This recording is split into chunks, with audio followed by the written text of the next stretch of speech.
오늘 우리가 함께 읽은 본문 말씀을 중심으로 두 개의 땅이란 제목으로 함께 은혜를 나눠보려고 합니다. 톨스토이의 단편 소설 중에 인간의 욕심과 땅에 대한 재미있는 이야기가 있습니다. 제목은 이렇습니다. 사람에게는 얼마만큼의 땅이 필요한가? 평소 자신의 검소함을 자랑으로 여기던 한 러시아인 농부가 살았습니다. 그는 어느 날 찾아온 가족에게 농부의 삶은 땅만 충분하다면 악마도 두렵지 않다라고 호언장담하였는데, 이것을 그만 난로 뒤에 숨어있던 악마가 엿듣고 말았습니다. 그리고 그 악마는 이렇게 다짐합니다. 자, 그럼 승부를 해보자. 내가 너에게 땅을 듬뿍 줄 테니 그걸로 너를 사로잡아 주겠다.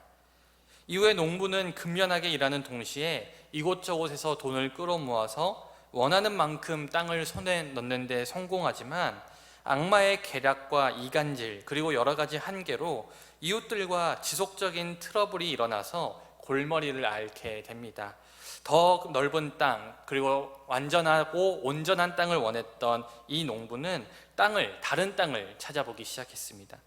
그러던 어느 날 굉장히 넓은 땅을 거저나 다름없이 판다는 한 유목민들의 소문을 듣고 이 농부가 그들을 찾아가게 됩니다. 유목민들의 거래 조건은 간단했습니다. 해가 뜨고 나서부터 해가 지기까지 걸어서 이동한 뒤 시작 지점으로 다시 돌아오기만 하면 그 거저나 다름없는 가격에 그가 걸어왔던 모든 구간을 땅으로 주겠다라는 것이었습니다. 하지만 시작 지점에 조금이라도 늦게 도착한다면 이미 지불한 돈은 돌려받지 못하며 땅도 얻지 못하게 된다는 것이 그들의 조건이었습니다. 조건을 승낙한 농부는 철저하게 계획을 세웠고 아침이 되어서 곧장 출발했지만, 멈춰야 될 지점에 자신의 눈앞에 놓치기 아까운 기름진 토지를 놓치기 싫어서 계획보다 조금씩 더 욕심을 부리기 시작했습니다. 결국에는 해가 지기 직전에 도착하지 못할 위기에 처하게 되었죠. 마지막 순간 농부는 신발이나 옷도 전부 벗어던지고 젖먹던 힘까지 내어 달려서 시작 지점에 도착하는데 성공했지만, 몸을 지나치게 혹사시킨 나머지 그대로 넘어져 피를 토한 채 즉사하고 말았습니다. 이를 본 악마는 통쾌하게 웃습니다. 죽기 직전에 농부에게 엄청난 땅을 얻었다고 축하를 해주던 이 유목민의 촌장을 옆에 둔 채로 농부의 하인은 죽은 주인을 묻을 땅을 파기 시작합니다. 그리고 이야기는 농부가 차지할 수 있었던 땅은 그가 묻힌 2m 크기만큼이었다라는 해설과 함께 끝을 맺습니다. 사람은 누구나 좋은 땅을 차지하기 위해서 노력합니다. 예로부터 풍수지리라는 게 있죠. 이것은 어떤 땅이 좋은 땅인지를 알아보기 위한 사람들의 노력이 만들어낸 것이었습니다. 또한 비옥한 땅을 얻기 위한 전쟁은 역사적으로도 끊이지 않았음을 우리가 알 수가 있죠. 물론 지금은 농경사회가 아니기 때문에 땅에 대한 경쟁은 사라졌습니다. 그러나 과거의 땅이었다면 이 시대 사람들은 좋은 자리가 있다고 믿습니다. 그리고 그 자리를 얻기 위해서 치열하게 경쟁하면서 살아가죠. 톨스토이의 이야기를 통해 죽음 앞에 모든 것이 허무하다라고 말하지만, 그럼에도 우리가 살아갈 때 좋은 땅과 좋은 자리가 필요하다는 사실은 부인할 수가 없습니다. 그렇다면 우리에게 진정 좋은 자리란 어떤 자리일까요?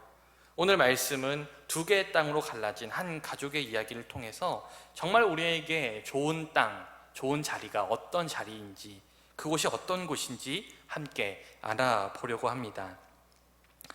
지난주에 우리는 아주 잘못된 판단으로 애굽에 내려갔다가 다시 가나안 땅으로 돌아오게 된 아브라함의 이야기를 함께 살펴보았습니다. 오늘 본문은 그 애굽에서 쫓겨나서 다시 가나안으로 돌아온 아브라함의 이야기를 담고 있어요. 사실 이 아브라함이 애굽 땅으로 내려갔을 때 그가 원래 살았던 지점에서 애굽 땅까지의 거리는 무려 300km 정도 떨어진 지역이었습니다. 그래서 아브라함은 애굽에서 가나안 땅까지 다시 돌아오는데 많은 시간이 걸렸어요. 아브라함이 가나안 땅에 다시 도착했을 때는 그를 애굽까지 내려가게 만든 기근은 이미 지나간 후였습니다. 애굽을 떠나서 자신이 원래 살던 곳을 향해서 가나안 땅을 배회하던 아브라함은 결국에는 자신이 처음 출발했던 원래 자신이 가나안 땅에 거주했던 그곳으로 돌아오게 됩니다. 그리고 그곳으로 돌아와서 하나님께 예배를 드립니다. 지금껏 아브라함이 여러 번 하나님께 예배를 드렸을 때, 제사를 드렸는데, 이 제사, 이 예배가 지금까지는 하나님의 축복에 대해 감사하는 제사였지만 오늘 드려진 제사는 조금 성격이 달랐어요. 이것은 뭐냐면, 이번 제사는 자신의 실수를 인정하고 하나님과 관계를 회복하기 위한 예배, 관계를 회복하기 위한 제사였습니다. 아브라함은 애굽에 내려가기 전 처음 자신이 있었던 곳에서 하나님께 제사를 드림으로써 내가 이 자리에서 다시 처음부터 시작하겠다는 마음을 하나님께 표현하고 있었던 것이죠. 이 제사를 끝으로 애굽으로 내려갔던 이 아브라함의 소동은 모두 마무리되었습니다.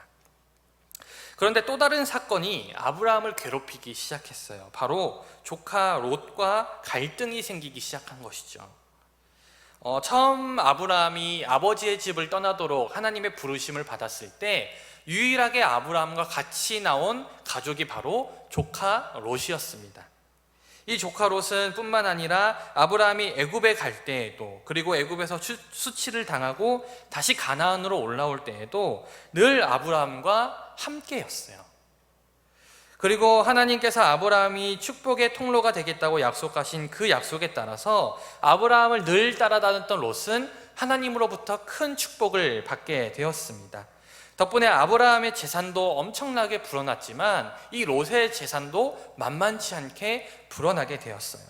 하지만 아이러니하게도 이러한 축복이 오히려 갈등의 씨앗이 되었습니다. 이 당시 사회는요, 대부분 목축업을 중심으로 한 유목사회였습니다. 목축업이 중심이라면 당연히 가축들이 먹을 풀, 가축들이 마실 물이 풍부해야 했습니다.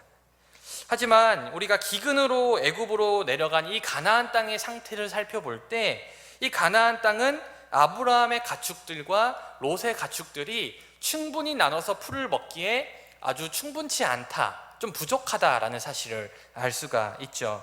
게다가 이 가나안 땅에는요, 아브라함과 롯만 살았던 것이 아닙니다.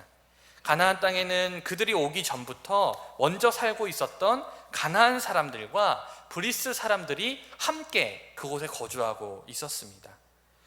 얼마나 그 좁아 터진 그 땅에서 아브라함과 롯과 가나안 사람과 브리스 사람들이 아주 지지고 볶으면서 그렇게 살고 있었던 것이죠. 결국 가나안 땅에 제한된 물과 초원은 짐승을 이끌고 유목하는 사람들 사이에서 항상 다툼을 유발했습니다. 그로 인해 아브라함과 롯은 더 이상 서로의 사이가 나빠지기 전에 헤어져야겠다라고 결심을 하게 되었습니다. 만남이 있으면 우리나 헤어짐이 있기 마련이라는 얘기를 하죠. 그럼에도 불구하고 오늘 이 둘의 헤어짐이 조금 씁쓸하게 느껴지는 것은 이들이 헤어지는 동기가 결국에는 재물 때문이라는 점이 그렇습니다. 그러나 한편으로는 해결될 수 없는 문제라면 또 헤어지는 것도 지혜로운 방편으로 보여요. 그래서 아브라함은 이 해결될 수 없는 문제를 놓고 더 이상 조카와의 관계가 틀어지기 전에 이제 우리가 갈라서야겠다, 서로 각자 다른 지역에 가야겠다라고 결심을 하게 됩니다. 아브라함은 롯에게 먼저 선택권을 줍니다. 그들 앞에 펼쳐진 땅이 많이 있으니 롯이 어느 쪽을 선택하든지 자신은 롯이 선택한 방향과 반대 방향으로 가겠다라고 이야기했습니다.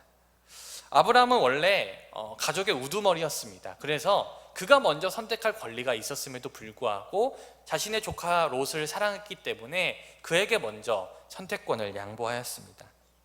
아브라함의 제안에 따라 롯은 요단 들판이 펼쳐져 있는 동쪽 땅을 선택했습니다. 그곳은 온 땅에 물이 넉넉하고 성경에 따르면 여호와의 동산, 다시 말해서 에덴 동산 같고 애굽 땅과 같은 곳이었다고 설명하고 있어요. 이 성경에 묘사된 설명만 보더라도 이 롯이 선택한 이 요단 땅이 얼마나 비옥한 땅이었는지, 얼마나 풍요로운 땅이었는지 우리가 짐작해 볼 수 있습니다. 그러나 롯의 선택은 사실은 잘못된 선택이었어요. 만일 그가 하나님의 약속을 의식했다면 가나안 땅을 선택해야 했습니다. 만일 그가 하나님의 약속을 의식했다면 가나안 땅이 아무리 비좁아 터져도 조금이나마 가나안 땅을 차지해야겠다라는 생각을 했어야 했습니다. 이 숙부와 자신의 아브라함과 나누는 한이 있더라도, 이 좁은 땅을 나누는 한이 있더라도 내가 이 땅의 일부는 차지해야겠다라는 생각이 있어야 했어요. 그러나 롯이 땅을 선택함에 있어서 하나님의 약속은 그렇게 중요한 고려 대상이 아니었습니다. 게다가 이 롯이 선택한 이 소돔, 요단 땅은요, 여호와 앞에 악하며 큰 죄인이라는 평판이 있었던 땅이었지만, 그러한 평판도 롯에게는 그리 중요한 고려 요소가 아니었습니다. 롯에게 있어서 가장 중요한 것은 그 땅이 얼마나 비옥한지, 그 땅에 먹을 것이 얼마나 풍족한지였습니다. 그래서 롯은 그저 눈앞에 보이는 비옥한 그 땅에 내가 가겠다라고 아브라함에게 선언하였습니다. 그리고 롯은 소돔 땅에 정착을 하게 되죠. 롯이 떠난 이후에 아브라함은 가나안 땅에 남게 됩니다. 하나님은 가나안 땅에 남은 아브라함에게 찾아오셔서 처음 그가 아버지 집을 떠날 때 하나님과 맺었던 그 약속을 다시 한번 상기시키고 계시죠. 바로 땅과 자손에 대한 하나님의 약속이었습니다. 그렇게 아브라함과 조카 롯은 서로 다른 두 개의 땅으로 갈라서게 되었습니다. 그렇다면 비옥한 땅으로 간 롯과 그저 평범한 가나안 땅에 남은 아브라함이 훗날 어떻게 되었을까요? 여러분들도 알다시피 롯은 소돔과 고모라가 멸망할 때 모든 것을 잃어버렸고 결국에는 동굴에서 두 딸과 살아가게 되었습니다.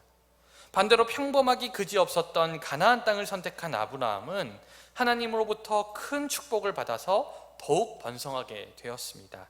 그리고 결국 그는 믿음의 조상이라는 칭호까지 얻게 되었죠. 오늘 말씀은 아브라함과 롯에게 어떤 땅을 선택하고 어떤 땅에 머물 것인지, 다시 말해서 우리에게 어떤 자리를 선택하고 어떤 자리에 머물 것인지 그것에 대한 질문을 던지고 있는 본문입니다. 우리의 삶에 있어서 자리는 정말로 중요합니다. 자영업을 할 때에도 무슨 업종을 하든지 망하는 자리가 있고요, 무슨 업종을 하든지 잘 되는 자리가 있습니다. 우리가 흔히 몫이 좋다라고 이야기하죠. 목 좋은 자리다라고 얘기하죠. 사람들은 좋은 자리에서 장사를 하기 원합니다. 분명히 좋은 자리가 있음이 분명해요. 자영업 하는 사람들 뿐만 아니라 사람도 마찬가지입니다. 옛말에 자리가 사람을 만든다는 말이 있죠.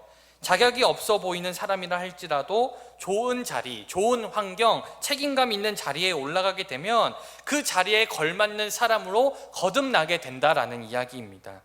그 자리로 인해서 사람이 성장하게 된다는 이야기입니다. 이 말은 반대로 아무리 뛰어난 재능을 가진 사람이라 할지라도 그에 걸맞는 자리에 가지 못한다면, 형편없는 자리에 앉아 있는다면 그 사람은 자신의 모든 것을 펼치기 어렵다는 말이 되기도 하죠. 그래서 사람들은 좋은 자리를 찾아다닙니다. 과거 중국의 맹자의 어머니가 맹자를 교육하기 위해 이사를 3번이나 하였던 이야기는 우리에게도 잘 알려져 있는 이야기입니다. 그래서 지금 어떻습니까? 돈 있는 학부모들, 자녀들을 위해서 강남 8학군에 몰려듭니다. 돈이 없는 부모들도 어떻게든 자녀들 좋은 학군에서 공부시켜 보겠다고 늘 소문에 귀를 기울이고 좋은 교육군에 몰려들죠. 학생들은 어떻게든 좋은 대학에 자신의 자리를 만들어 보겠다고 노력하고 있습니다. 취업준비생들은 어떻습니까? 남들이 말하는 좋은 자리에 내 자리를 만들기 위해서 노력하고 있죠. 취직하면 어떻죠? 내 자리를 더 높은 자리로 올리기 위해서 그 직장 안에서 끊임없이 경쟁하며 살아갑니다. 그리고 지금은 그렇지 않지만 과거에는요, 사람들은 죽어서도 좋은 묘자리를 찾아다녔습니다. 그러니 어쩌면 우리의 인생은 좋은 자리를 찾다가 그렇게 끝나는 인생일지도 모르겠습니다. 그런데 정말 자리가 사람을 만들고 좋은 환경이 성공을 보장한다면 오늘 아브라함과 롯의 결말은 달라야 했습니다. 롯은 분명 어느 땅보다도 비옥한 땅으로 갔습니다. 롯은 분명 그 목축업에 있어서는 최고의 땅으로 갔습니다. 성경은 그 땅에 거주하던 사람이 악했다고 기록하고 있지만 무슨 상관입니까?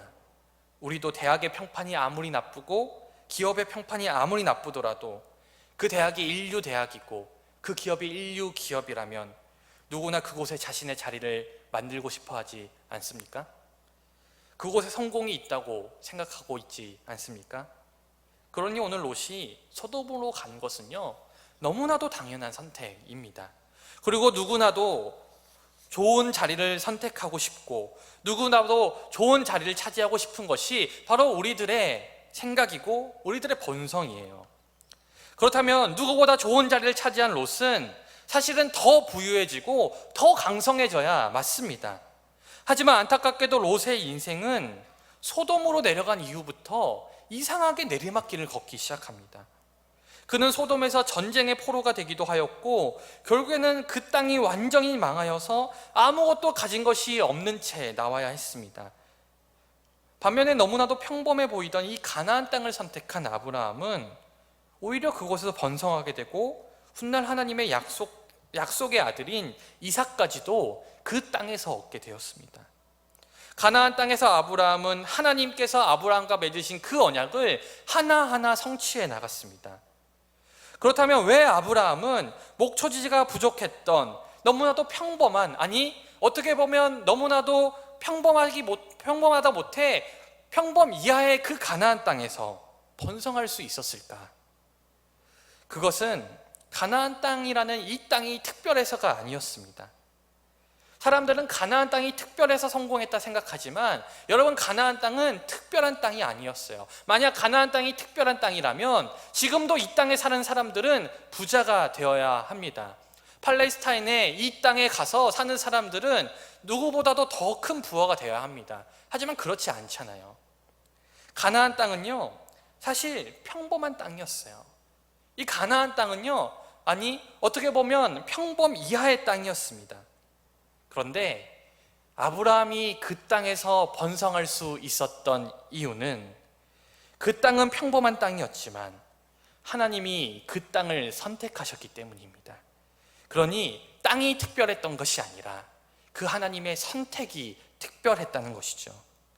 사랑하는 여러분, 세상 사람들은요, 성공하기 위한 좋은 자리가 있다라고 이야기합니다. 그래서 성공하기 위해서는 좋은 자리에 가야만 한다고 이야기합니다. 그래서 사람들은 치열하게 경쟁해서 누구보다도 좋은 자리에 내 이름을 올리기 위해서 노력하고 좋은 자리를 차지하지 못한 사람은 절망하고 더 이상 자신의 삶에 소망이 없다라고 말하기까지 합니다. 물론 세상의 기준에서 볼 때 좋은 자리 있습니다. 그것을 부정하는 게 아니에요. 하지만 오늘 말씀을 통해 우리가 깨닫게 되는 사실은 세상에서 말하는 좋은 자리든 세상에서 말하는 나쁜 자리든 그 자리가 특별한 것은 아니라는 사실입니다. 오히려 세상이 말하는 좋은 자리가 망하는 자리가 될 수 있고 세상이 평범하다 말하는 그 자리가 축복의 자리가 될 수 있다는 사실이죠. 여러분, 그러면 우리는 도대체 어떤 자리로 나아가야 합니까? 사실 우리가 어떤 자리에 가는지는 중요하지 않아요. 비옥한 소돔도 하나님이 계시지 않는다면 그곳은 망하는 자리가 되고 평범한 가나안 땅이 하나님이 함께 하실 때 축복의 자리가 되었듯이 정말로 우리에게 있어서 중요한 것은 내가 어떤 자리에 가는지가 아니라 내가 어떤 자리에 있든지 간에 그곳에 하나님이 함께 하시는가, 그것이 중요한 문제입니다. 그러니 우리의 삶의 전제가 달라져야 돼요.